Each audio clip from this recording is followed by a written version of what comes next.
ये बाजा वाले जो भाई साहब हैं, हम लोग दूर थे, क्योंकि मुझे संचालन करना था।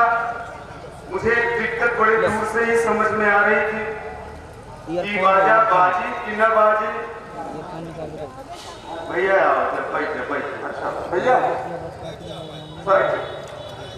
आवाज आ गई भैया जेके जाए के बाद वो बैठा रहे, जेके रहे के बाद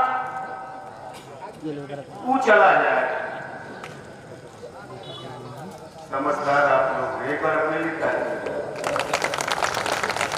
अच्छा, बीच में रात में महफिल से उठ कर वही घरे जाए। सीओ साहब, इसको पड़ोसी पर भरोसा नहीं। रात में हमारे को लोकतंत्र का चौथा स्तंभ बैठा हुआ है। कलम के सभी सिपाहियों के सम्मान में मैं चाहता हूँ भैया ताली आपके बीच से आ जाए। अब मैं चाहूंगा 2 मिनट आपसे क्षमा चाहता हूँ। में बैठे हैं, आप अंधेरे में हो, हम चाहते हैं आप अंधेरे में रहो।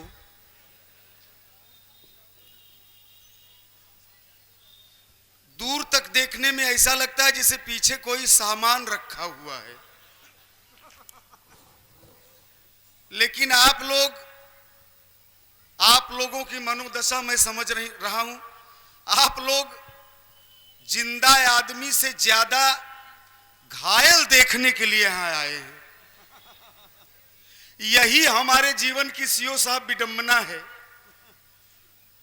पंडित रूप नारायण त्रिपाठी कहते हैं कि मनुजता का फटाया चल हमें सीना नहीं आया, पराई पीर का प्याला हमें पीना नहीं आया।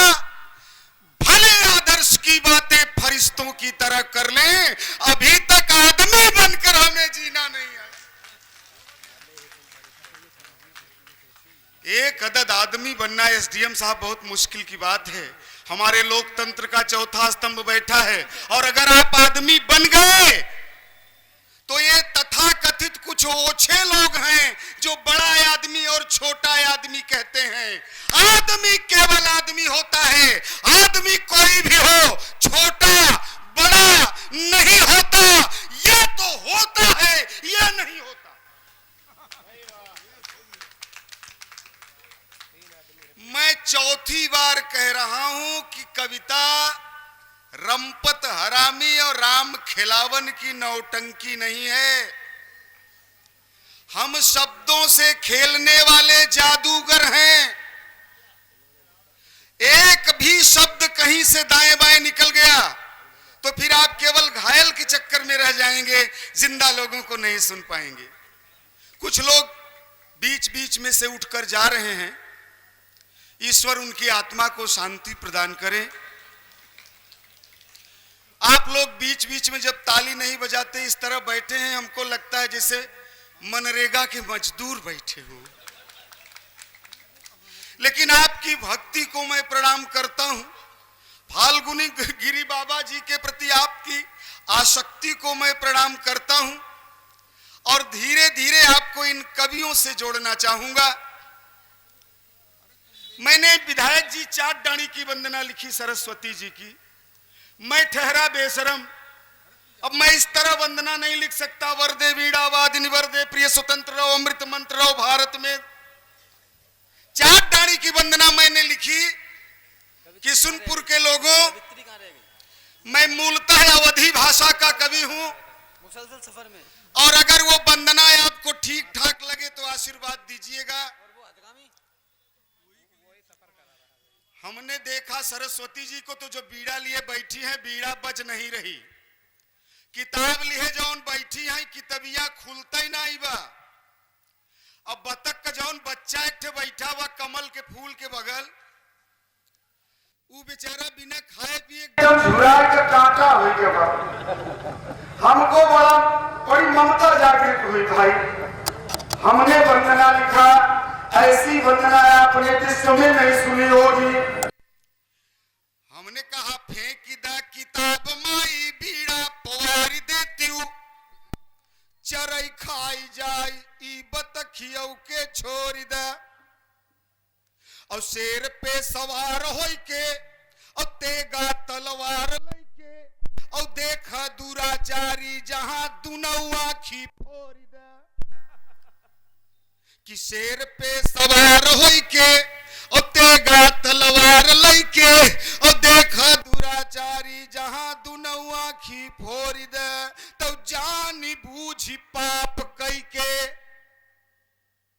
और जे नहाई जाए त टांगे घसीट लई जा बीच धारा भोरी दे। जानी बूझी पाप करई